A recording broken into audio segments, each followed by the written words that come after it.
Start with the adoption of the agenda. Can I get a motion on that? Councillor Gilroy? I'd like to add something to the agenda, Okay. and that is I'd like to add a letter to the Minister of Health and Dr. Renau and our MLA to do with Dr. Detroit and new policy about physicians coming into the community. I'll explain it more if we can deal with it. Okay, is this It's a very time-sensitive thing. time sensitive? Okay. And where do you think that should go? With what are we talking here? Where on the agenda? Wherever you want to put it. So it's a letter to, so it would probably be under, If you want to. No. be under new business? Okay. And so we got 8.2, so it'd be 8.3.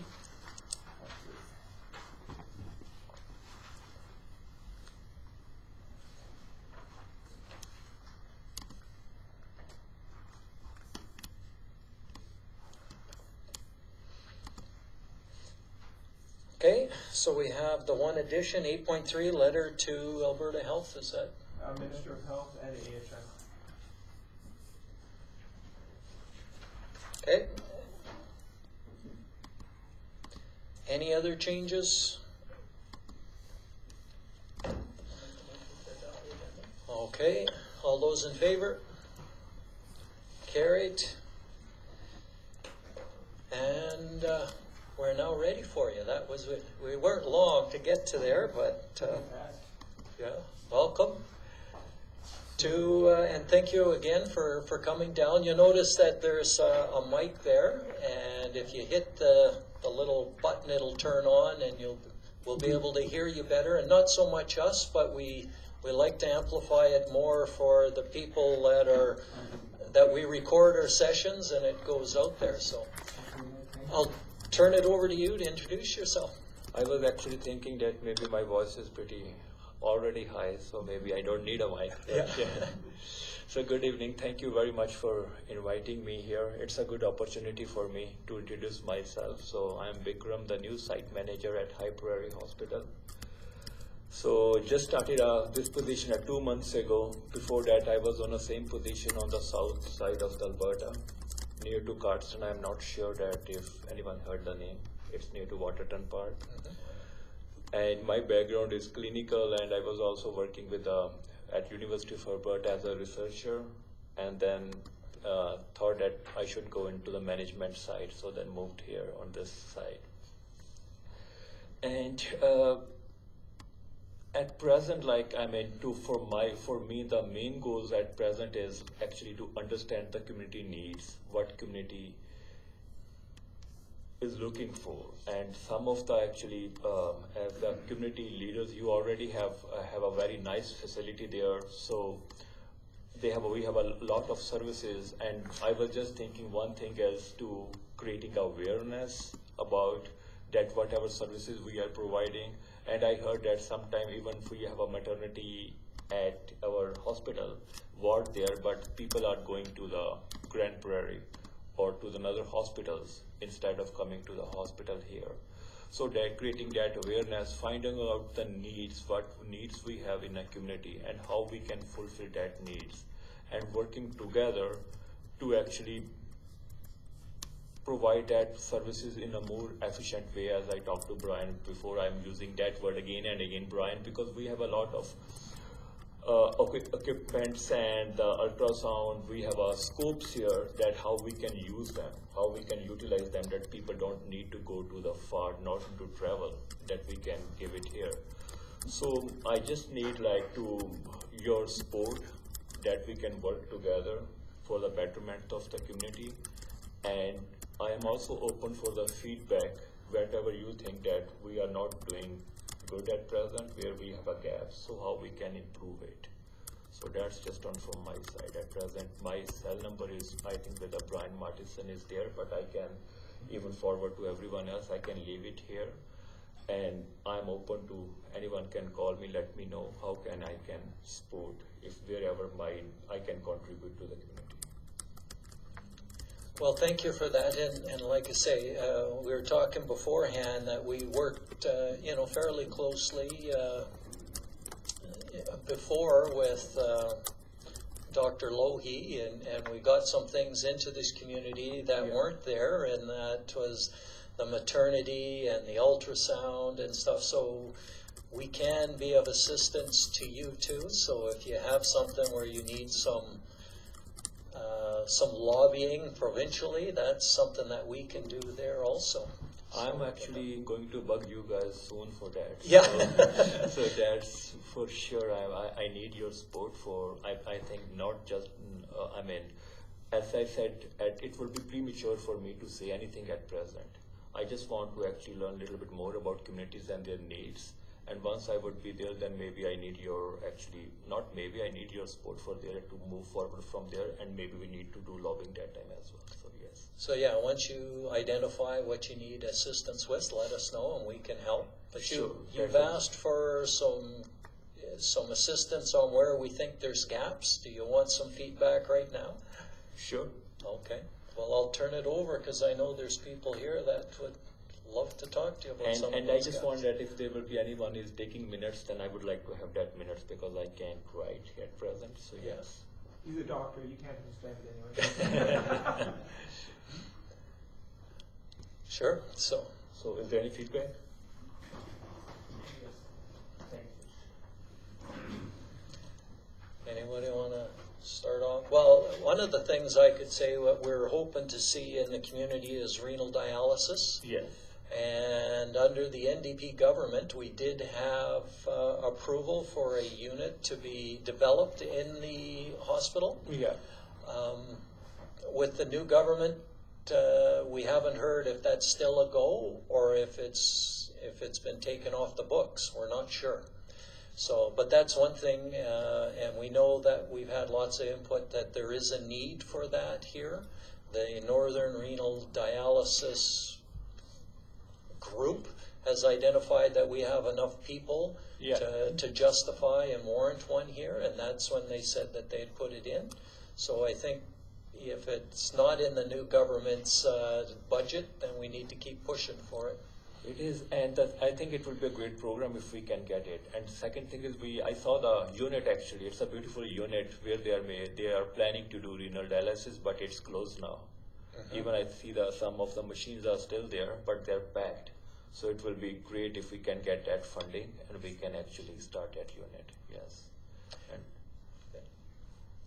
So just further to that, are you saying that there's equipment for a dialysis unit? Is not that all the equipment. So what happened is when I was actually rounding in all the hospitals, and I saw they were telling me that this is a dialysis unit, and I see that there are some of the things they packed, and I'm not sure that's machines or those are some of the framework that they are doing in a unit. But I see that actually it's a beautiful unit once it will start. Yes.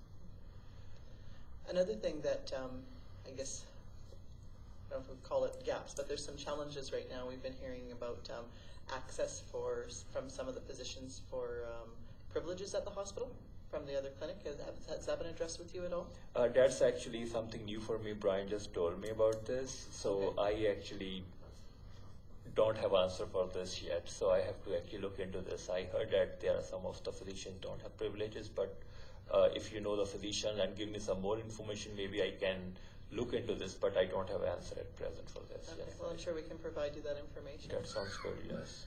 As well, what about the, we had our maternity, I guess surgery was closed for a couple of weeks based on staffing issues.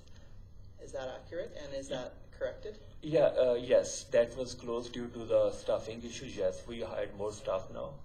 But the issue is in the north side, what happened is people sometimes stay here for a few months and then they leave. So at present, we are actually still in the process of, for maternity, we hired people. But for other units, we are still hiring. Interviews are going on. Until December, I think we would have a proper staff. But can we retain them? That's a question. And for that, like I think we need to little bit work more at creating that culture that they would feel like a home they would not go, they would stay. So that's, I think, like it's have to find out what exactly they are feeling, that why they are not staying here. Most of the reason is that people actually try to get experience here, then they move to urban areas. So that's that's a common that we can't change. But if we have a more casual pools, that I think would be helpful, or more people. So I was talking to Brian, one of the things we can do in a long term is we can advertise our facility. It's advertised in a way that we go to the universities where, for example, RN schools, where final year graduates are actually finishing their schools. We will do some nice presentation there, tell them what we have, and invite them. I know that some of things are already going on, but I'm talking about a little bit in a bigger scale. And so they can actually come here, see, and have some even experience for a few weeks, and then try to apply here.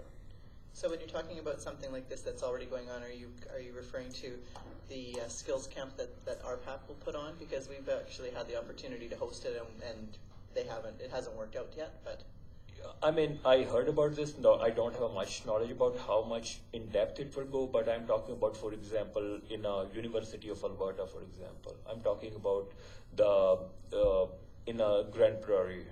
So going to in a little bit in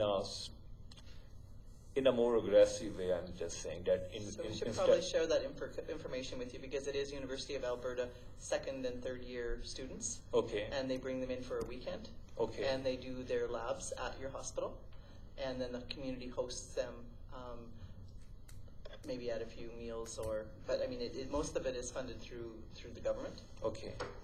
But it is exactly the students that you're probably talking about. It's not just nursing students, it would be doctors, or medical students, and it would be radiologists. It would be the medical field, right? Yes, but I'm talking about specifically for sporting staff at present, because physicians, that comes under medical affairs. So those are a little bit different departments. So I'm talking about here about sporting staff. So in the south side, in the Milk River, there was one hospital where we worked in the same way.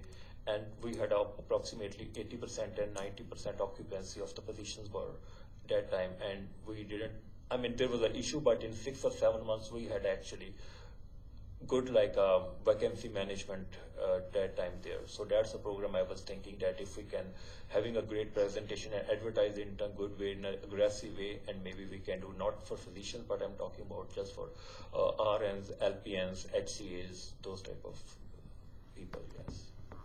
And specifically trained nurses. Those are for surgeries, for maternity, and for emergency side. Because the issue comes up if we have nurses, but they maybe not have a proper training to, for example, maternity side.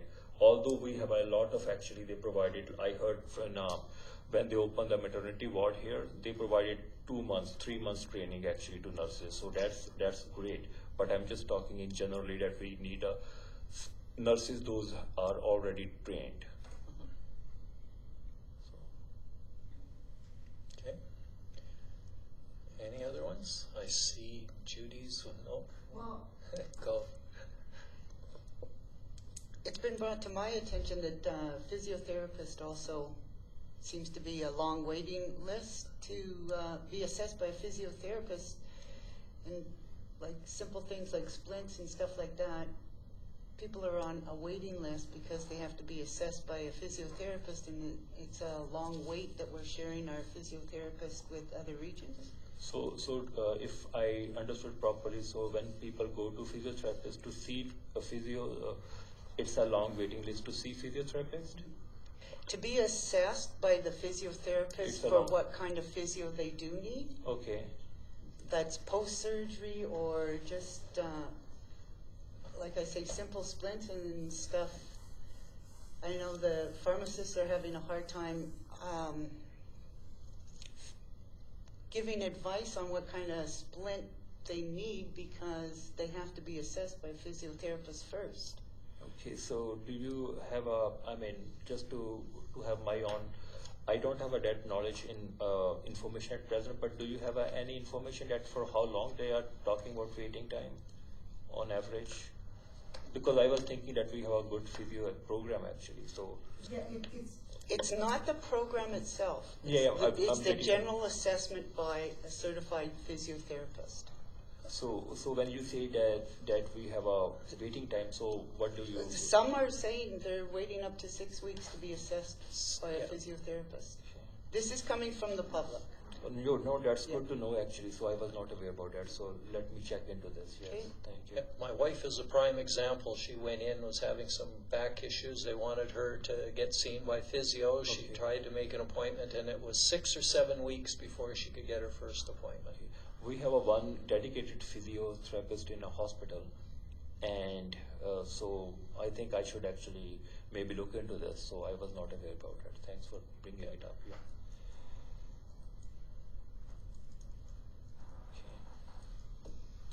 Anything else at this point? No? We'll start with that. I think yes, I will get into this, and yeah, I mean, if there will be anything else, my contact number is here with Brian Martinson. So please, if you can distribute with everyone, that would be great, and let me know wherever we can improve. So that's a good feedback actually to start with. Okay. So thank you very much for your time, and thanks very much for your gift as well. Yeah, yeah. Thanks for coming in, and we'll look forward to working with you moving forward. Likewise. Yeah. Yeah. Thanks. All right, thank you.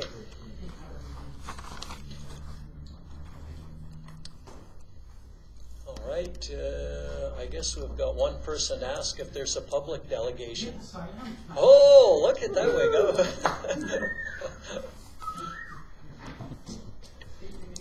Yeah, good evening to council. Light up time, I got my usual 3 letters, although I've talked to Trevor and Vern and Brian about it. It's just the road closure stuff in the fire hall, so they're just notices I'll leave them with Nancy there. A couple quick things though. We're dedicating Light Up, of course, this year to Anne Banky, founder of the Santa Claus Parade, who passed away earlier this year, which is obviously very appropriate. One thing I didn't talk to anyone about is that we need to block off the area for the outdoor hockey game again with the Rodeo Queens and police. And I just talked to the rec department, Brian, or you, or who should I talk to in that? Okay, so the rec staff just did it last year. We actually didn't request it last year. That's one thing I should have done. I didn't do it, and they just went ahead and did it for us anyway. And the other thing that popped into my mind, I didn't get a chance to talk to Trish Long. Was she here about a year ago requesting or starting the process to put a sound system in the Civic Square? Does anyone recall anything about that? Because I was here that day. She had mentioned it, but Yeah. Has it gone anywhere at all? No. Because I can't recall anything else on it. And it's so we don't have to bring the picker truck over and for various reasons and set up the sound systems and whatnot can be a real headache. And we meet tomorrow night, so I didn't get a chance to talk to her, but I will bring it up tomorrow. But I don't think it's gone anywhere, has it? Yeah. So, there was some issues with that last year. well, it is, and if it's a really brutal cold day, it's twice as bad. Eh? Mics weren't working, and Mm-hmm. there were some sound issues there. Okay. Something should be done. What's the date, Chris? Oh, Friday, November 29th, of course. One letter here is inviting Brian to speak. The other is a road closure, which the staff always done. And one is to Trevor on the hall, and I stopped by and seen him a few weeks ago. And a couple things that we were overlooked last year that we had talked about and ironed out. Just some small details. Everything should proceed pretty close, the same as last year. We're going to work on the game site to try and improve it out a little bit. My fault last year we didn't make ice, but Vern's offered several times to help me so we get that done. But that was more of a weather issue. It was so beautifully warm last year. Just a beautiful night, and 10 below would be a little better, but we sure can't complain when it was the way it was last year. It was just a beautiful night. Is this later this year, Chris? Or No, it's always the last Friday, last time? so it can fall anywhere from the 24th to the 30th of the year. And this year it's the 29th. Last year I believe it was the 30th, if I remember correctly, so it was the latest it could have been. So at any time, if you have any questions or concerns, just get a hold of me or any one of our members, and it will weed its way through the system. We'll try to deal with it as best we can. And I'm sure we're going to have another great celebration. So any questions for me or right now? Don't see any. I'm off the hook for you. Yeah. Okay, thanks to council. Again, we just can't say it enough without the staff's and the council's support for the community, you know, we certainly couldn't do it, and we do a good job together. Well, and we want to thank you, the beautification too, because that's the other part that does so much to make that happen. Without that group spearheading it, it probably wouldn't happen either. So it's good to work together on projects like Fabulous this. event for the community. I was very lucky as chair because I come into a really good structured situation that was basically someone slide in to keep it going and tweak it a bit, and it was really quite easy to really be honest with you last year in organizing it. The community support is phenomenal. It's just everyone wants in one way or another. And I've had a couple more that want to sponsor some material stuff, and so we'll start sorting that out tomorrow. It's nice to have too many sponsors wanting in than not enough. Yeah. That's for sure. So, okay, thanks to council. Thanks, Chris. And I'll just leave them there, Nancy, pick them up. Thanks. Okay, we'll move on to item 3.1, the fire chief's report.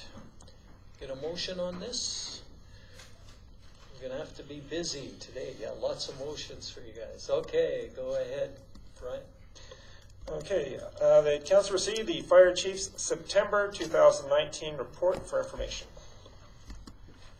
All right. So is he still on his honeymoon period, or is it time to drill him yet? I'm not sure here. Yeah, honeymoon's over? Okay, well, I'm just checking. I wasn't sure if it's time yet. Anything for our fire chief? Go ahead, Councillor Quartley. So it went well down at Slave Lake when you guys went down to the FCSS sponsored event down there at Slave? I can't speak anything more of just fantastic. Yeah? You guys put a check for $1,000. We did, As yeah. far as I'm concerned, it was well worth it. A feather in our hat, we had 11 members attend. Wabasca, I think, was the next highest. Slave Lake actually didn't have any of their members attend, and the lady is a renowned speaker. I actually checked up on her after I attended, and she is sought after a lot. She's at conventions, she's at it was a fantastic day. I was not disengaged for the entire day, and I've been through a lot of sessions and speakers. Yeah. In my career, she's probably been the best one that I've attended. Well, So thank you. And our members also reiterate that. So, yeah. Good. Do you think that's something that do you think that's something that maybe we should entertain next year? Hosting something like that, or is that something that, or just when the opportunity arises? I think if the opportunity arises, she would be definitely worthwhile. I don't know if it would be advisable to do it next year, but possibly the year after. But also be aware, I think she comes very expensive. Like I heard vicinity of $8,000 to $10,000 just to have her speak for that day. She had, actually Marsha did a lot of legwork, and there was a list of sponsors. My wife got the little thing that listed all the sponsors, but there were sponsors from food to monetary support to just getting her there and that kind of stuff. I would say, if we looked at it in 2 years from now, that would be kind of an appropriate timing. Yeah. Councillor Gilroy.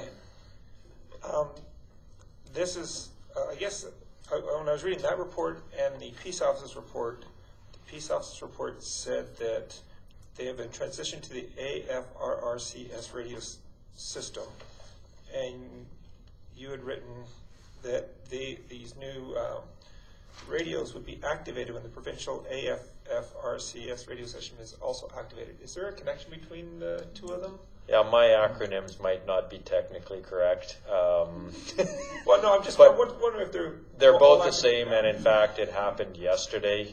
I had a very busy day, as did Alan, and we started off with them arriving at about 11 o'clock, and I think everything was sort of wrapped up around 9-ish. I kind of actually got to sit down and go, "Phew, what a day." But our trucks have the AFRAX radios in them as Allen's. We've got base stations in ours.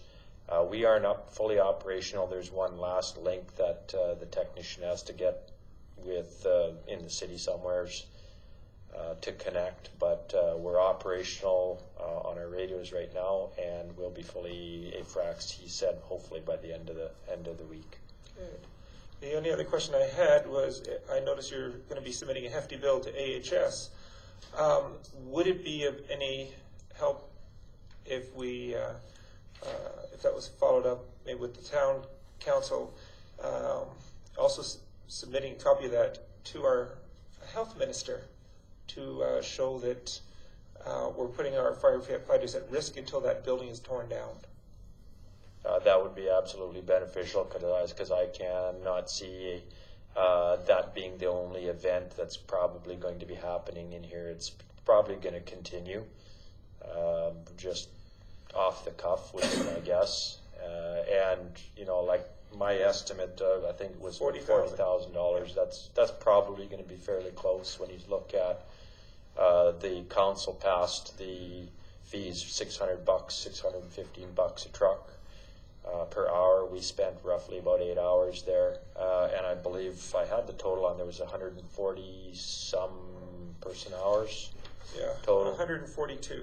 Yeah, and that was just for our fire department. I didn't actually compile. We also had a NILDA and Gruard attend, and I just got their run sheets, and I'm just waiting for the fire investigators bill, which ultimately he said flat out, I asked him roughly a price. He says flat out roughly around $5,000 to just do an investigation on that.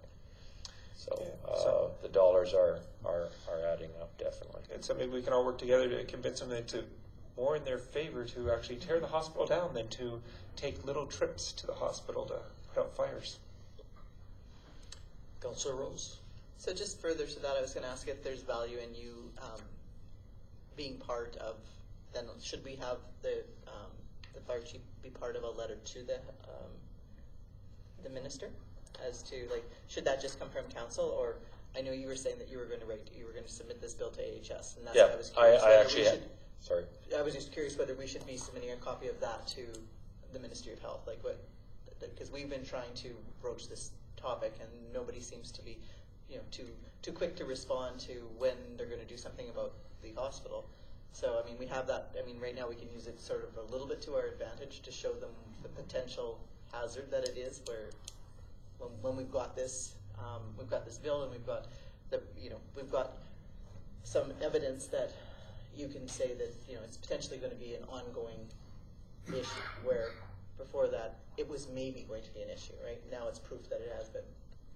Yeah, the contact that I have, I'm not exactly sure of where he sits on the level of authority, but this Alan or David Hines, I think is his name, is the guy that I'm supposed to submit this invoice to, and I guess I'll be giving you guys a copy, or it'll go to the office. And the other thing too is I sat down with the maintenance people of the building, and we had a couple of issues on there that because that building is decommissioned, there was no water sprinkler system. The sprinkler system is basically not operational. There's no alarm systems. All the doors and everything are bolted shut, so it's not a fun place for firefighters to be, simply put. Yeah, there definitely is that opportunity to work. Well, and we've also had all of the break-ins and vandalism in there too. I mean, the fire is just one more incident that's occurred on the list of a few, right? Yeah. Like they've smashed out. It's dangerous in there because I got in for a tour to walk around, and there's broken glass on the floor everywhere, and some of the doors have been kicked in, and you know, so it's a mess in there. It's a mess, but it's also a hazard for our our folks as well, because after all the smoke cleared, we went into one room and there were needles all over the floor. So sharps and hazards had not been eliminated out of that building, so that's another concern for me and for our folks.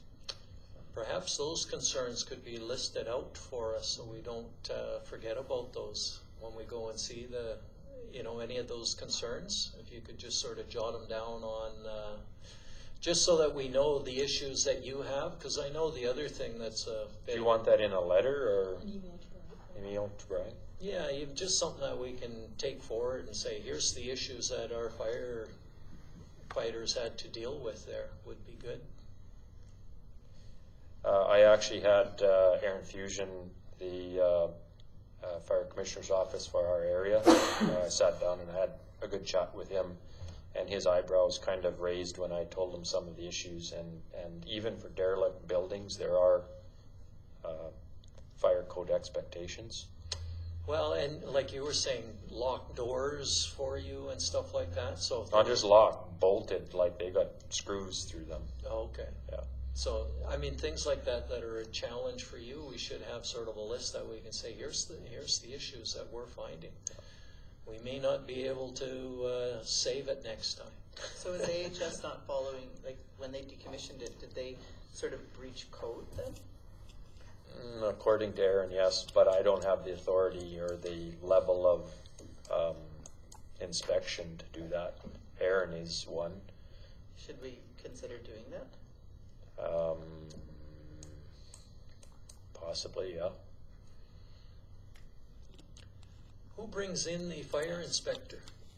Like, what's the reasons for him to come in at $5,000 a crack? Fire investigator? Yeah. The fire investigator, basically, if it's a fire that's considered arson, it has to be investigated by a certain level of investigator. So it's arson and then it comes... Yeah, Okay. if it's deemed as arson or very suspicious, then that's going to be the caveat that's going to bring that in.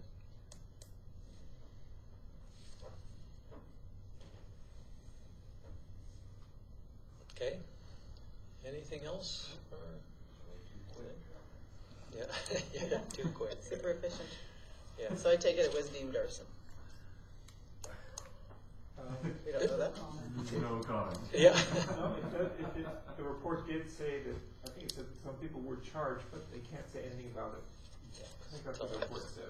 There's rumors that there have been people that have been arrested, but nothing's been official and nothing's been, I guess, advertised. Yeah. Okay, nothing else? We have a motion to receive his report for information. All those in favor? It's carried. We'll move on to our peace officers report. Councillor Gilroy. All right, I just want to keep this moving. The council received the Senior Peace Officers August 2019 report for information. All right, anything you want to highlight for us, or is it all? Just one thing, the bylaw infractions, there was one ticket, it's supposed to be 3. That was my oversight there. Other than that, just to continue with what Trevor said about our radio system. We are fully operational now as far as the bylaw enforcement goes. And it was a long, long day yesterday. I wasn't expecting that, but anyway, it turned out everything's good, everything's working, and yeah, it's a little different, just not hearing the RCMP on the radio anymore, but that is what it is, I guess. They don't want us to have their frequencies, so we have to work with that. Other than that, pretty much business as usual. You probably noticed by now that we have got the crosswalk lights at skate park now. The Traffic Coalition was the spearhead on this project, and the town obviously had the grant funds available for us to buy them and install them. So I think it's going to be a benefit not only for the kids using it, but for traffic going through there. They're going to see that more often now with those flashing lights, and it's going to remind them that it's a 30 zone, and to keep their speed down. So. And I'm not sure if you might have seen, we've put out some more of those billboard signs. That's also through the Traffic Coalition.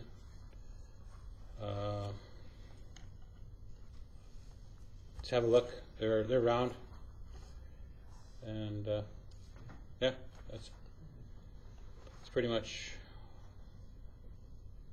it. Any questions? I'd be. Councillor Corley. So Alan, with the radios, and so are you direct to dispatch then out of Edmonton then? Is that how those radios are working? So you're actually not on the same frequency with the RCMP? That's correct. Yeah, we have radio communications with the PRCC is what their acronym is. So yeah. They give us the vehicle and the driver's license information. Oh, I see. So when you stop somebody, you radio in. We don't have a dispatch per se. Yeah. It's more or less just a phone call, but we do now have a base station in the main office here, which is a policy that came down from the Solgen. So we're probably basically going to use that as a dispatch if the admins board want to use that to call us. That's what it's there for. Okay, so is also for if you're into a certain situation. That's correct. You say I'm going to be out of the vehicle, and then they'll monitor and call back, or you have a callback time. Is it yes, for? We have a for timer we can set anywhere from 5 to 30 minutes. Okay. But yeah, we will be in contact here. If we're familiar with the location and the subjects there, we'll notify them. So somebody here can just monitor the radio just in case. But yeah, we also have the PRCC to give us timers too. So what's the process then if a person doesn't answer? They immediately call the RCMP, or they call the town office, or they go like. No, when we activate, we activate the button. It goes right to the call center, Oh, I see. and they activate. It's a locator too. Yep. Yeah. Okay. Yep. And they activate all the necessary response stuff. So. Okay. Good. Great. Oh, that's a good service. And that's the same service, Trevor, you guys got? That's the same idea, same system. Same system. Yeah. Are you guys on the same frequency? We have a channel that we can Okay. Yeah. correspond or use. Right. Okay. Something that neither the bylaw peace officer or the fire department is saying, and maybe the council is not aware, this system was put in mandatory by the province across the whole province. We did not have a choice as to putting it in, so I wasn't sure if all councillors were aware of that.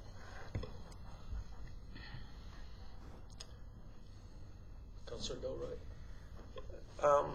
So if you get into a situation where you suddenly need RCMP, how do you then get hold of them? Do you go onto their channel? Because you said you're not allowed on there, or they'd rather not have you on the channel. So if you suddenly end up in a situation where you need RCMP backup, how does that work? Well, we can call the control center in Edmonton, and they can notify them via phone. Or if need be, we can use this. Hopefully not get put on hold. The ultimate thing would be to have them have a radio in the detachment that is designated for our frequency, so they can hear us and respond as needed, I guess. But Well, we've been dealing a lot about your safety in the last few months with tasers and everything else, and I just want to make sure that there's a way that if we're going to use the system, that you guys are protected as opposed to running into danger. The way that I've kind of sat and thought about it is, for us to get RCMP now, we have to go through our dispatch. Our dispatch has to call RCMP dispatch, and then RCMP dispatch will get the information, and then they have to switch their channel. If we're actually going to talk to one another, their dispatch has to tell their RCMP members to change on to our channel so that we can talk to one another. And it's not an option. That's province-wide. RCMP have decided that we don't get to play in their sandbox. So,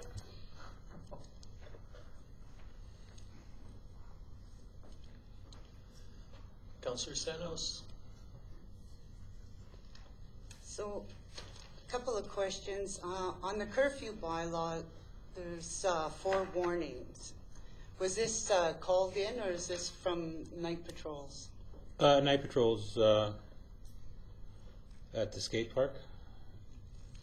They seem to think that it's better to skateboard at 10, 11 o'clock at night.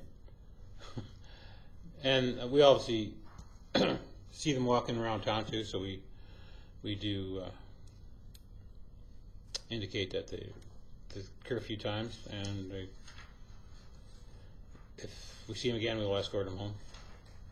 Just out of curiosity, how are the night patrols going? Are you seeing the downtown core being busy, or is it quieting down? It's one of those, we pick a day, we pick a night, and it could be busy and it could not be. Like it's one of those things. It's a deterrent. They see us driving around, but whether or not, I'm pretty sure it's helping. But Just wondering about at the skate park, that the bench, what happened to that?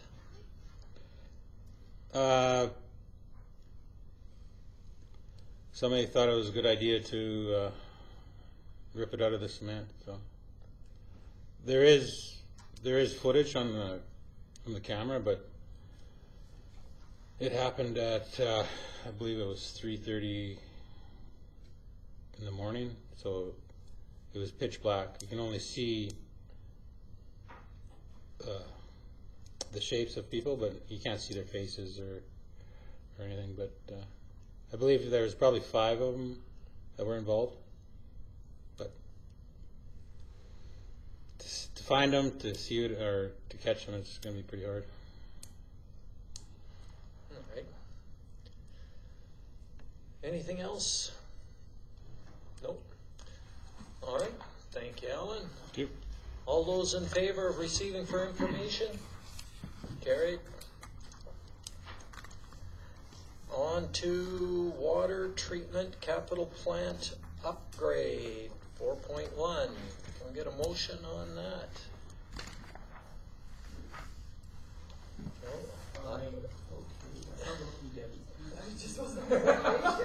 Okay, go ahead, Councillor Gilroy. The council award the capital upgrade of the water treatment plant to AGS Mechanical Contractors, Inc. at a total cost of $1,657,061.83 plus GST and including engineering. All right. What can you tell us, Vern? It's pretty straightforward. Council approved 1.2 1.82, and it's come under budget, and it's something that we had planned to do, and it needs to be done. So it's pretty straightforward. Are you comfortable with the company that they can do Yes, the they've done and work for us in the everything? past. Yeah. Councillor Gilroy? I'm just kind of curious, since there are no schedules attached to this, I was curious to find out what are optional items that we're going to pay $112,000 for? That's only if we need them.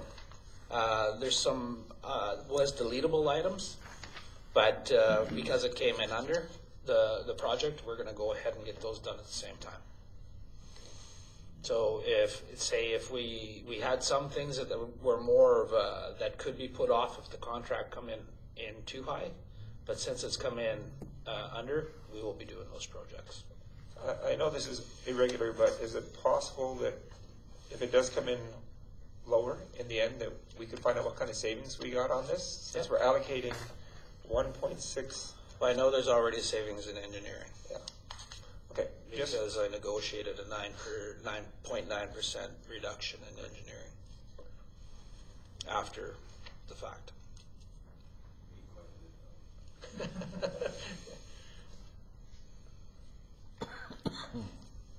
Okay. Is that ongoing, Vern, or is that just for this deal? This is for this particular project because it was given into the hands of them in January, and the delay in getting everything out. So what are we, October 8th right now? That's what I said, that's unacceptable. So NTE was delayed in getting this out? Yeah. Did they explain why? They did say that it was to do with suppliers getting back to them on supplying equipment, but that don't work with me, so. And starting it this late, is that going to be an issue? No, it actually works out better for us because your water consumption is a little bit further down than what it would be in the summer. Okay, well, that's good then. And it'll still be done before the end of the year? Probably not, it'll carry over. Oh, well. Yeah.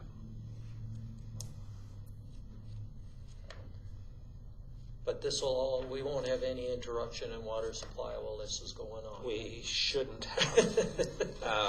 We do have to shut down completely the plant for 1 to 2 days, so we'll be supplying just from Evergreen, so we should be okay. We have about 4 days supply in Evergreen, so when the time comes to start running again, they better be done. And they're doing one filter at a time, so it should work out good. Okay, Councillor Stenhouse. So if the water's going to be shut off, we have a 4-day supply for the town. Mm-hmm. Where does that put the county on their? That's including the county. Oh, okay. Yeah. What's your overall timeline on this job? Probably 3 months. Yeah.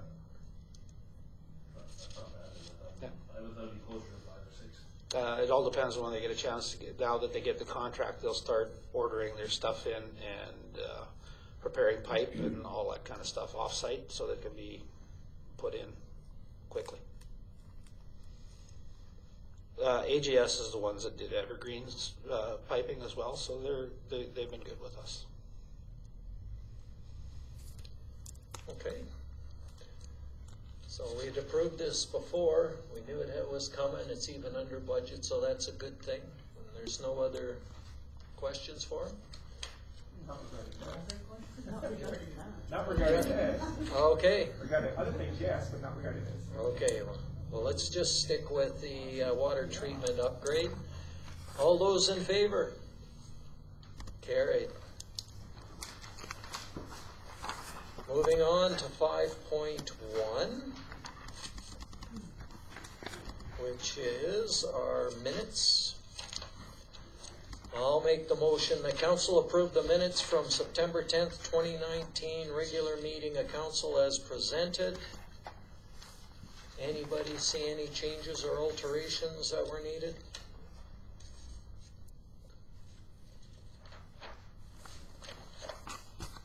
All right, seeing none, all those in favor? Carried. Moving on to, there's no business arising from the minutes, no? Are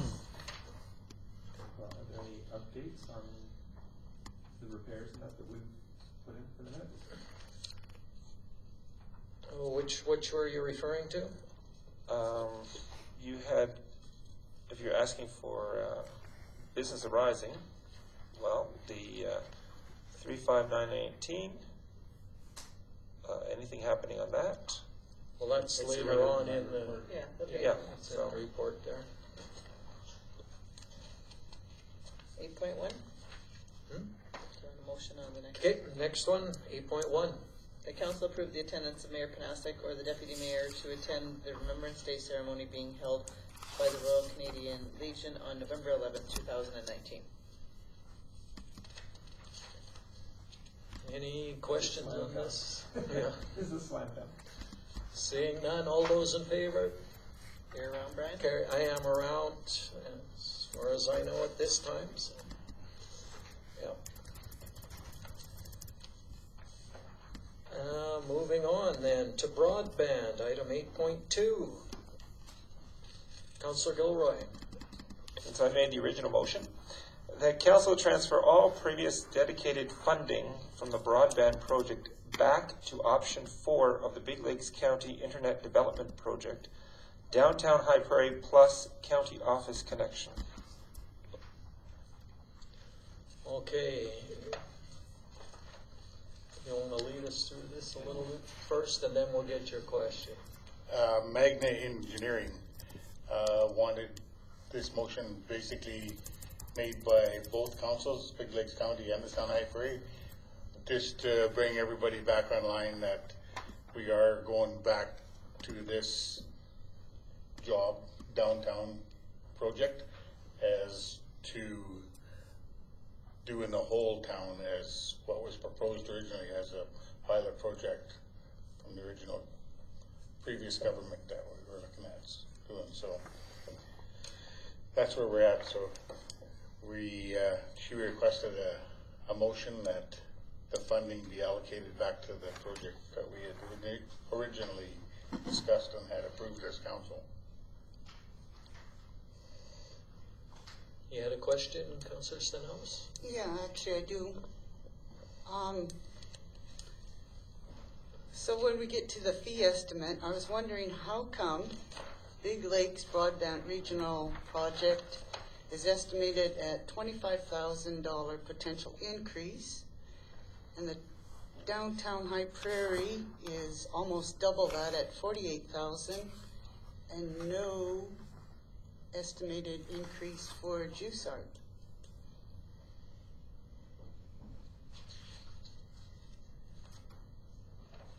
Do you see where I'm talking? At the fee estimate, Yep. in the bold, it says that Big Lake, the fee estimate is gonna go up an increase of 25,000 for Big Lakes and double for High Prairie at, almost double at 48,000. And no increase for Jussard. Why such a huge increase for the town of High Prairie? Well, I think there's a couple of different things here. One is it's a regional broadband report. So that was the report on how to service the entire region. And so they're saying that could possibly be an increase of 25,000. And sort of unrelated to that, what I got out of this was that they're estimating it's an additional 48,000 due to increased capital costs to do the project in High Prairie. Like that's to actually lay the fiber and do the work in town. But this is an increase up and above the original place that we set aside. Is that not what it's saying? Yeah, that's a good question. That I'm not sure of.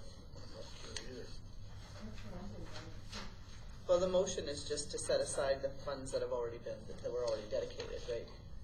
Yeah, but, okay, we're gonna set aside the funds, but, so that means we're going ahead with it, but if we're going ahead with it, that means that we are gonna have to cough up another 48,000. No, not necessarily. What's printed. It's an increase. So, yeah, that was my question too. Is this actually saying that they're gonna have an increase? And I wasn't sure about that. Either when I read the same thing and went, is that actually saying it's more money because of more capital costs? Why double the price for High Prairie? Well, it's not. This is a joint, well, not a joint, but what's the word I'm looking for? This is a pilot project. Yeah, but what's the Big Lakes Regional Broadband Report is just that. It's a document. It's not physical capital items that are going to be put in the ground. So I think you're looking at apples and oranges there. They're not the same. Like one's a report that she's doing and one's what it's going to cost to put it in the ground. That's my interpretation. I could be wrong. Councillor Gilroy? I can see where Councillor Stenhouse is coming from, but I don't believe that we're the ones that are going to pay all 48,000. It talks about the entire preliminary for the downtown High Prairie, and we were working with them on it. So I think we're going to be sharing that if it's extra. But I'm also wondering if this includes, from the original, we had also made a couple of extensions of little areas we desired to see from the original estimates, and I'm wondering if that's part of it. If you remember, we had asked to get a certain extra part of the downtown and possibly a little bit of the arena and the community, a couple extra parts, not just the straight line. And I'm wondering if that's part of the extra projection. But I think we should take it when we next meet for broadband. We should discuss this. Yeah, it's a very good point from Councillor Stenhouse. Yeah, and I think, it says in there on this technical memo from Magna, next steps talks about verify the preliminary design package. So that is exactly what you're talking about. What areas are they looking at serving? And I think we can ask some more of those questions about costs. But at this point in time, I think they're really looking for is just to make sure both councils are on board with going back to what was our original plan, right? Because we had a plan A. We changed to Plan B with some promises from the previous government. That didn't work out, so they just want to make sure both councils are on board with going back to Plan A, and that there'd be some commitment with dollars there. And then we can, if we're committed to moving down that path, then we can get some more details and work out the finer details as we move along. I just had a question. This original motion that was made in 2018, was that motion ever rescinded or another motion made to replace it? Because if it hasn't, then it still holds true and it's still in effect. We did have to make a motion to go to Plan B. Both councils had to agree to that, but I don't know if that other one was rescinded formally. I don't believe it was. Huh? I don't believe it was. Oh. I asked the same question to Jennifer, and she said that they requested a new motion, basically, to say that we're going back to our original pilot project. So we make a motion to go for the big project? Yes. Go ahead. Just for clarification purposes, since I made the motion, where it says that we transfer all previous dedicated funding, is that only the 225, or is there any other dedicated funding that I've missed out on? Okay, so I just want to make sure that I actually make the motion just for the 225. And that is not committing us with this increase till we get more information. It's just setting it aside. 225 is it.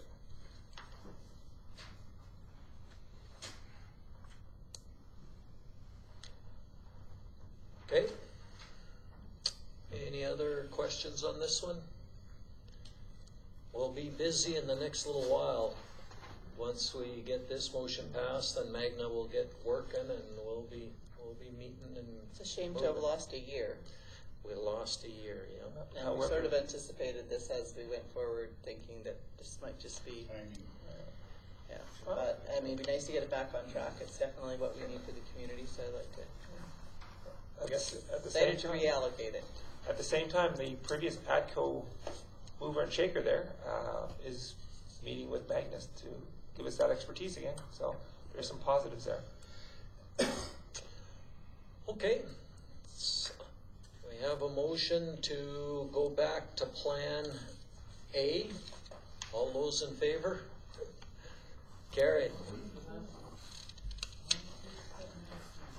Financial report? No. Item 8.3, the addition to the agenda, letter to the health minister. Get a motion on that? Okay. I make a motion that council write a letter to the Minister of Health with a CC to Verna Yu, President and CEO of AHS and our MLA. It's a two-part one. This, in regard to hospital privileges for Dr. Beatrice Detroit, and the new policy regarding privileges at the hospital that can be denied for future doctors. And I'll explain that one. But on the second one, could we also have a CC to get support from Big Lakes County on this? Can I put that on one, Brian? Is it possible? Yeah. Okay. Yeah, Just the history on it, since I made the motion. I've been, as you know, before we went to ANUA, we talked very much with the Lachlan Edwards Clinic, and two things are very important to notice. One, Dr. Beatrice Detroit, he basically he had worked for both AHS and the Lachlan Edwards Clinic. He signed with the Edwards Clinic, and from all what we can understand, he is now currently being denied hospital privileges. And so I believe we need to write a letter going above North Zone, because North Zone is on denying it, and we need to go right to the top if we are to retain physicians here, if we're not getting any action. And we also need to keep our MLA in the loop. But secondly, I was told that there is a new standard at AHS that if, and we know that Dr. Edwards will probably retire rather quickly because she has not used her hospital privileges and no longer has them, even though she's had privileges for over 30 years. If she retires and they hire someone to take her place, the new AHS policy is that person will not have privileges because he's taking the place of someone without privileges. And I think that's ludicrous. How do we attract new doctors to our area if they're going to come in and find out they can't have doctor privileges in our hospital if they go with that particular clinic? That's why I think we need to get some answers for this clinic and for our community if we want to retain doctors. That's the point of that letter I'd like to deal with. I had one question that was tied into that, and we talked a little bit at AMA and didn't get an answer, but I don't know if you know, but is the doctor trying to get hospital privileges but not willing to do any of the emergency room time? Because I could see that as being an issue then, because then people will all not want to go there or not want to go to the clinic. They can go to the other one, get all of the benefits, and not have to work the emergency room, and that would be beneficial. So that would be a real problem if that was what they're trying to do. As far as I know, this particular clinic has been willing to bend over backwards to do whatever AHS wanted, and so I don't see that as an issue. The only problem there could be is most of the doctors in the community health and wellness clinic are the ones who cover. And so if there's an issue between the two, the private and the AHS, that would be where it comes in because of territory, I guess. But I know that up until they moved out of the hospital, people from Lachlan Edwards Clinic actually did cover in there as well. And as far as I know, any doctor that is willing to sign with Edwards and Lachlan, they are willing to do that. But also, I heard that from my sources at the clinic that right now we are the only one that they're doing that to in the rural areas. So why are we being picked on? And so I really want to know. I want some answers on this. Go ahead, Terry. I may have a partial answer. You may want to check into it further. It could be because this particular hospital is run directly by Alberta Health Services. Instead of most other small communities, the hospital is not necessarily run by them directly. Each community is running their own. And so they have a choice of who they're going to allow to have privileges and not. I think that could be it. You may want to check into that further. As I said, I'd like to have an answer from AHS's top people on this, as well as our Minister of Health, because this is a very important part. That clinic represents, I forget how many thousands, 5,000 or something like that, people or more. And I'm sorry, but Robin's not getting any younger, and neither is Pam Edwards, and they want to leave their legacy of that clinic, and they need to leave that legacy of that clinic. So, because there's so many people who are at risk of not having a doctor. Well, I'm in agreement, but until we get an answer on what they're requiring, or if that person has to work, if they get hospital privileges without ER responsibilities, I could see that as a real concern, because any doctors that want to move to our community, and we need them, that's not an issue. We know we need to get them here. But if they want to come here and we don't have anybody at the clinic, but they all go to the associate clinic, then we don't have anybody work in the ER room, and then we have another problem. So I think that we got to make sure if they want to come in and get hospital privileges, that they have to commit to the emergency room times also. And so that would be my concern. And just saying, okay, no, you can come in and don't have to do emergency rooms, then it could open the floodgates. Well, prior to writing that letter, if we do approve of this letter, we could ask the clinic to explain and answer your question. And if it is what we believe it is, which is that they're willing to do whatever it takes, then I believe we should send that letter. Yeah. Because actually, his time is coming to a close, pretty close. And Pam Edwards, as far as I know, will be retiring in the near future. She's already down to just weekends. And so we need to work for the good of those couple thousand patients. Even if it's Don Quixote here, tilting at windmills, we need to work on this. Just further to that, I was at an Alberta, the health advisory meeting, and the chief zone officer for the North, Greg Cummings, was in attendance, and he was asked that question about, and it was directly the same doctor that they were speaking of that didn't have, it was a committee member that asked the question about Dr. DeToy not having privileges, and he denied that that was happening. So just at that level, that's the answer that was given. But I agree with you; it needs to be addressed, because obviously we're getting mixed information, and that would have been. And if we did mention it to our guest tonight, and he was not aware of any of those challenges. Is that what you said? Okay. Councillor Stenhouse? It's not a question, it's actually a comment to Councillor Gilroy when you said, how do we recruit and keep these doctors? We didn't do it. They privately did it on their own. They picked up the dime to recruit these doctors. They got no help from our recruiting team. So I'm with you, but I just want to make it clear that we did not help in recruiting these doctors. That clinic did it all on their own dime, recruiting these doctors into our community, and he's a very busy doctor taking on a lot of patients. So it's time we throw our support behind him. The secondary one I was talking about is, as I said, Dr. Edwards now has no privileges at the hospital. Okay? And when she retires, and they do have someone else who will be coming in, that doctor, and I can't name the doctor, but that particular doctor will, because of the new policy, will not have hospital privileges. And the person is a very qualified person to have hospital privileges.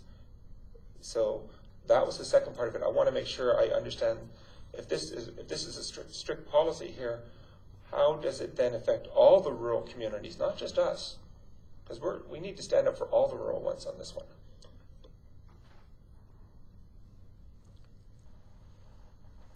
Okay, I guess I'm behind it. I just want to make sure I'm clear, because I could see issues if that was the concern that they have. Do you feel it is the concern, Brian? Because you brought that up a few times now. Well, I don't know. No, like you don't have any. I don't have any. That's the only thing that I could think of why they wouldn't give it. Give that permission out. Otherwise, it makes no sense to me, right? Yeah. And maybe this is one of those things from AHS that makes no sense, because we know that they've done several things that make no sense.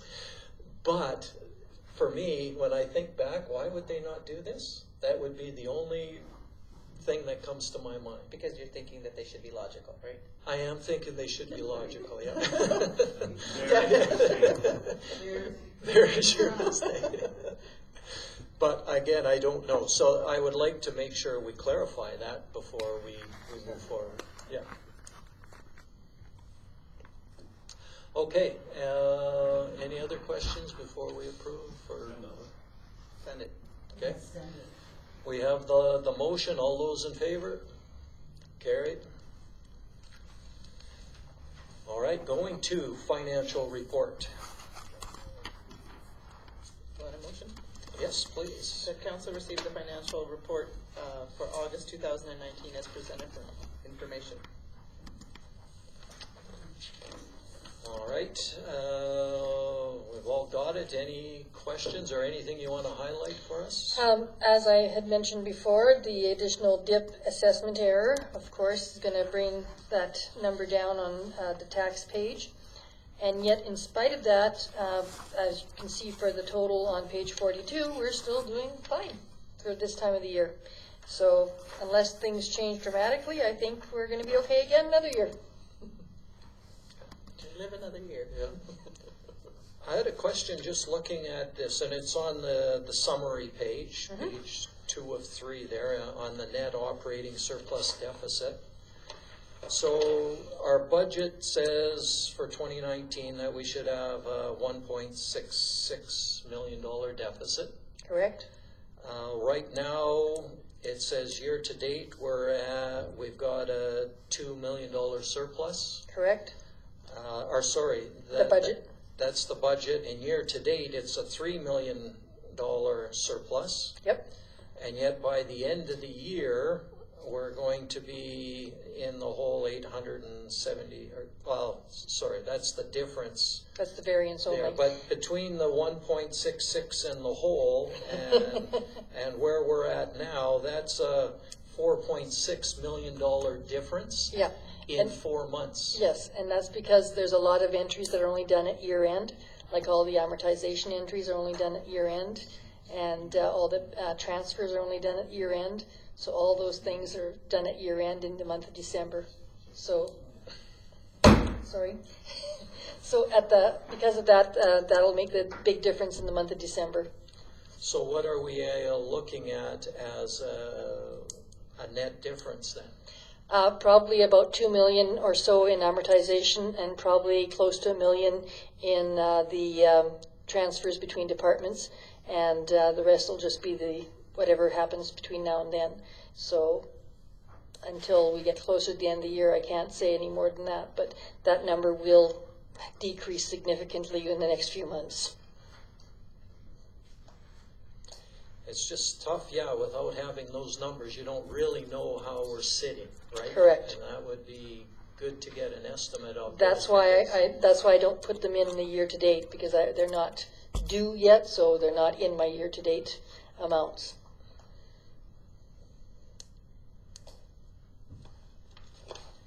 So if you look at just the year-to-date budget and the actual, we're about 900,000, which is not bad, but like again, there's a lot of expenses that happen in the wintertime, in the fall.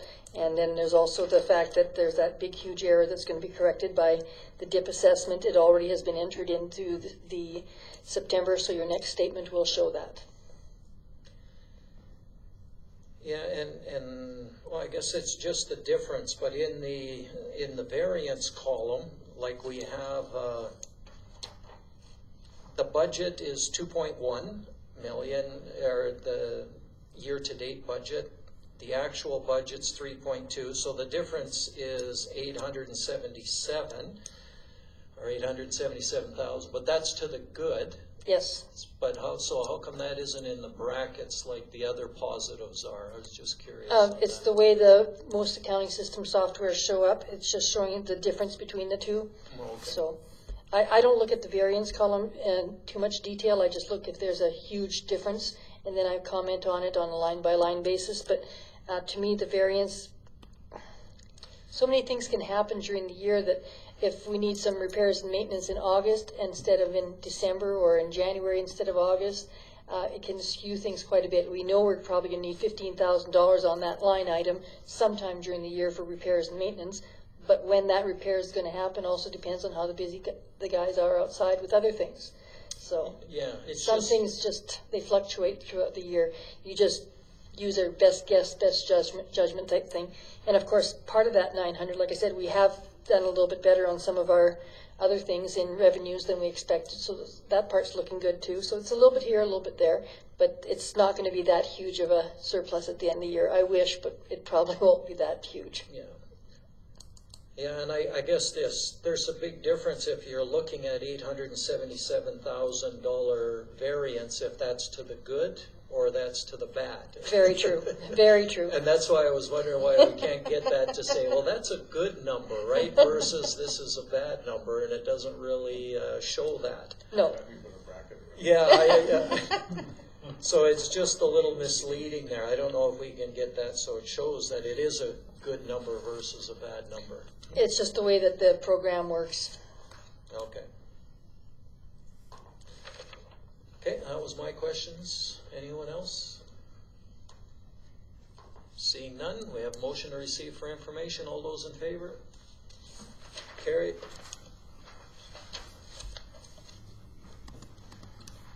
Little Smoky Recreation Area, Ski Hill, Councillor Rose.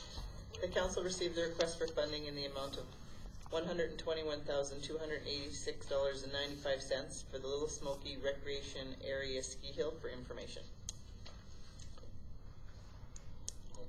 Okay, we'll start with Councillor Stenhouse and Councillor Gilroy. Okay. Oh. Sorry. Okay, Councillor Gilroy. To be perfectly honest, I'm very disappointed in our county, that's all I'm going to say in that sense, because page 37, if you look at page 37, which says Little Smoky Ski Area, that little bit, cost sharing. The signatories, this is 5.2, the signatories agree to the following funding formula. MD of Smoky River, number 130, 33%. Big Lakes County, 33%. Greenview, 33%. So they're splitting it three ways. And yet on page 43, we have a letter from our Reeve, Richard Samard, that basically says, and I quote, on behalf of Big Lakes County, this letter offers our full support toward the municipal district of Smoky River's request to the town of High Prairie to asking them to pay 33%. So they sign it that says they're going to pay 33%, and then a letter says, well, why don't, instead of you paying it, Big Lakes County, why don't you get the town to pay it? I'm very disappointed in this particular letter. They signed it, they're obligating themselves. It'd be like us signing something saying, oh, by the way, we'd like to write a letter to Big Lakes County for them to pay for it. I don't think that's reasonable, and so I'm very disappointed, and that's why I'm going to support the ideas for information. Councillor Stenhouse. He stole my thunder. You had your chance. I wanted to know who was opting out of their 33%. Was it Greenview, Big Lakes, or the MD of Smoky River? Because we can't add another 33% to there, and that's what the letter states. Plus I had another, I know it's for information, but they didn't even meet the criteria. I have it all highlighted here. Eligible applicants, applicants for request of financial support donations will only be accepted and considered for non-profit and or charitable organizations. There's another place where applicants registered for societies must be in good standing with a registered society. I had a few points, but actually I wanted to know who was opting out of their 33%. Councillor Courtley. Yeah, this is, it's very entertaining, because, be honest, because here's coming from the municipal district of Smoky River, and in their MD are quite a few small communities that they will not entertain and will not work with them on the recreation in the communities. They will not go to bat with the ICFs. They will not work together with the communities they are physically sistered up with. And they're reaching out to us and to County of Big Lakes for funding. You know, I just the more I talk to the other communities about their situations and how they're dealing with this, I don't think we should be involved with it at all. I know it's one of those things where, yeah, we probably have patrons that go out and use it from the town, from our community, but if they're not willing to even negotiate with their own hamlets and towns in their own district, their MD, I don't know why we'd want to entertain it. Councillor Rose. So do we have any more clarity on why this is brought forward? So I mean, we do know that we were part of an agreement before where we paid $5,000 a year. This council had decided to even step away from that commitment, and we have been in discussion, including there was a meeting at, I think, Growing the North one time in Grand Prairie. We sat down with Smoky, Greenview, Big Lakes County, Town of Prairie, Town of Swan Hills, and this was topic of conversation, and you know, they wanted the towns to be involved with the counties, but basically at that meeting, all three counties decided that they would take a third share of looking after the operating deficit of the ski hill. They would like Big Lakes County, or this has been at the table, intermunicipal table before, and it's fell off of the intermunicipal table because we've sort of decided that, well, we have operating deficits on arenas and pools and other recreational facilities that we don't reach out to beyond our borders for them to help, even though they have access to potentially even our probably more likely our pool. But the town of High Prairie, when we had the opportunity, when we were asked, we basically said no. So why are they coming back and saying, like, and they're not even saying, can you share the cost with Big Lakes County? They're asking for the whole share? Like, we're supposed to pay the entire amount for... That's our ask. So the ask is for 1/3 of the operating deficit, which was maybe agreed to by the county, that they felt that was what they wanted to do, as well as Greenview and Smoky. I just don't understand why it's sitting on our table, and not even just for a partial cost, for the entire cost. Yeah. Do you have any information, Brian? Yeah, So they just gave it to you this way and no conversation, just... I believe that was the same ask that they had last year. Mm-hmm. No, they asked us for 50%. Yeah, like Big Lakes County asked us for But 50% of last year. The amount was basically the It was same. $60,000 last year. Well, They and want half from of us. it, right? So I'm just And now saying, they want why are double we- this year. Why are we being asked now for all of it. Like I just thought, like there's got to be some background. It just doesn't make sense that that's the that's the ask. I'm disappointed in the letter. I'm disappointed you tell me that. Yeah. Like, they wanted 5,000, we said no, and then they wanted 15, and we said no, and now we're up to 120-something thousand. It's Yeah. like, It's 500,000 next year. But I do agree, it's a fabulous resource. And when we're talking about retention and recruitment of professionals to the area, having facilities like a ski hill and a swimming pool, are assets in our communities or in our areas. So I think there's certainly value, but we also are a huge user, but we pay user fees. Right, our school divisions use it, and we pay user fees. So I know that doesn't cover everything, but if we didn't support it, they would probably be in way worse shape. Right? If we all of a sudden said, okay, well, because they didn't give us access to it, High Prairie School Division couldn't access it, couldn't pay, then they would probably be in a bigger challenge than not us giving them operating dollars. Did they ever? We requested about a year ago saying, outside of High Prairie School Division, what were the actual numbers? Well, they've got them in here, no, right? Outside of school division people. Like, have they broken up the school division? Well, they haven't broken out the school division. Well, they do say, for example, how many are from Big Lakes County? 19% are actually from the town of High Prairie, or 123 users were actually from the town of High Prairie. So they want $1,000 per person that's used it, right? Like I went. Well, and even it says. Sorry, just a sec. Actually, if you look at it, if you look at page 38 and 40 in combination with each other, Big Lakes County people, including the town of High Prairie, the numbers are there, and that's 34% of the usage. Out of that 34%, then it's only 19% of the 34 that High Prairie residents are using. Yeah, 123 users from High Prairie, and they want 123,000. Like, I just Once again, out of those users, how many are school kids going there, as opposed to our residents? He makes a good point, because I, for one, used the ski hill last year, and not once did they ask me where I was from. Yeah, but No, and that's accurate. They don't ask you where you're from when you buy your lift ticket. So I think it's very hard to track unless you're doing a rental and you're filling out that form.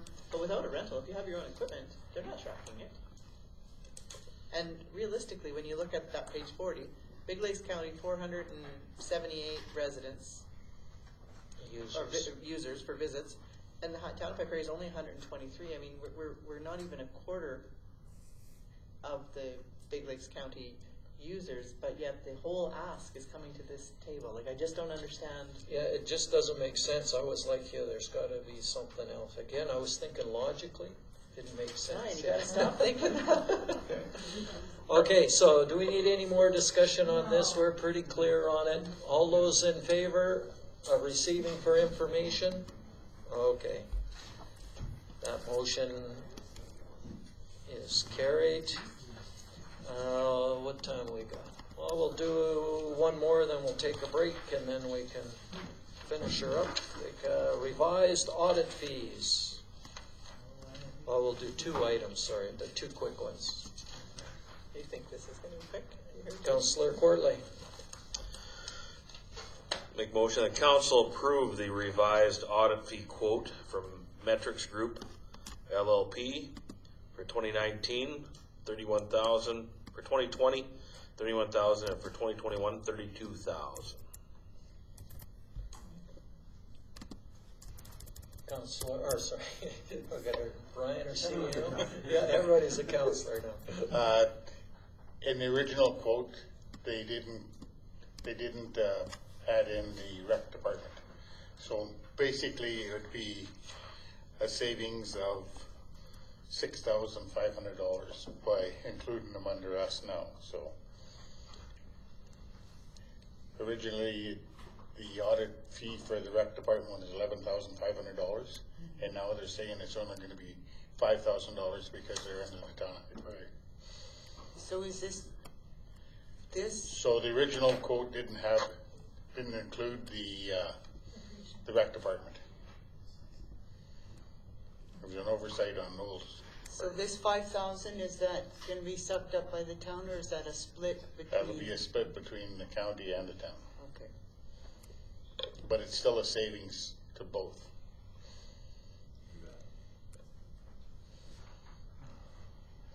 One of those efficiencies. Yes. Any other questions on this one? Seeing none, all those in favor? Carried. And moving to High Prairie Round Dance. Councillor Stenhouse. The council received the request to support the High Prairie Aboriginal Interagency Committee's round dance for information. Okay. Councillor Gilroy. Just to basically what the High Prairie Aboriginal Interagency Committee was hoping to get, just since I was there today, and they were asking me to intercede on their behalf. They were only asking for about $500, the same as they're asking for the county. That, and if we had some gifts to give them.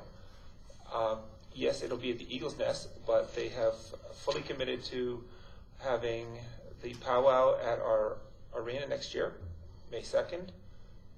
So they've already committed to bringing that number of people in. They were also talking about how the spin-offs of the round dance will help us economically in the town. They mentioned a number of businesses and that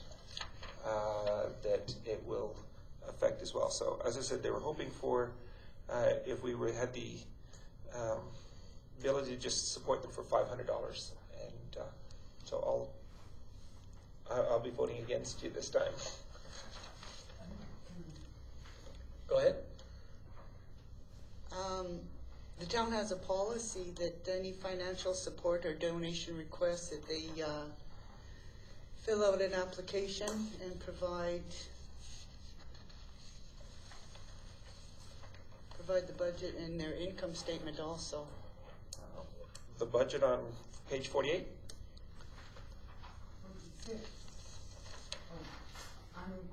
I'm quoting our policy when requesting a donation. The budget for the High Prairie Round Dance 2019 is on page 48. That's the $11,900. And then they have an income statement as well showing, basically showing that other budget. So since this is November, if the council is suggesting that they have not fulfilled the requirements for this, I'm sure they'd be more than happy to come back and refill out the forms properly. We've done that previously. I know we did that 2 years ago because I asked for that to be done properly 2 years ago. If that's the only concern we have for this, is that you want better detail, I'm sure we can go back and get that done. Well, I'm guessing that it wouldn't be part of our package if the CAO didn't feel that the information was adequate, because they did provide us their, like you say, their income statement, their budget, a letter of intent. So is that not what you were thinking, Brian, that you felt that they had met most of that requirement and that's why it's here? That was part of it, and the other part was that we had already donated $2,000 to the And we've supported it in the same past. organization earlier in the year. So that was for the powwow. Okay. Have we done something for the round dance in the past? First time. First request.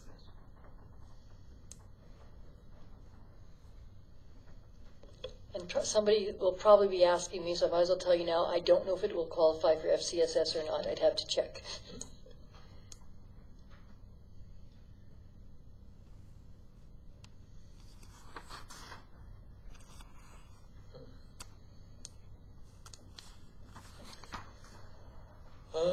Okay, I guess, you know, what I'm looking at this, just, I'm thinking out loud now is, you know, $500 isn't, we have the money in our budget, we haven't had other requests. I mean, ideally, if we could put it through FCSS, there's always a shortage there, so I would like to see it go through that route first. That would just be my thoughts on it. I mean, yeah, there is going to be some fallout coming to High Prairie for sure, but the flip side of it, I'm kind of on the fence because we have already donated a good chunk to this organization, but it is another event. So, However, if you look at that 2,000, they used our facilities and we got paid. 3,000. So, in that sense, we weren't giving as much as you think. that's right. Yeah. So, Okay. Other thoughts?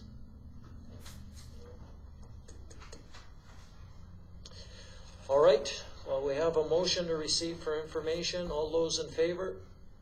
Opposed? That motion is defeated. Do we have a new motion? Go ahead.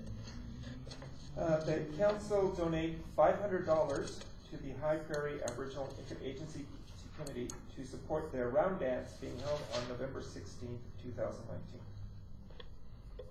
Okay. All those in favor? Opposed? It's carried.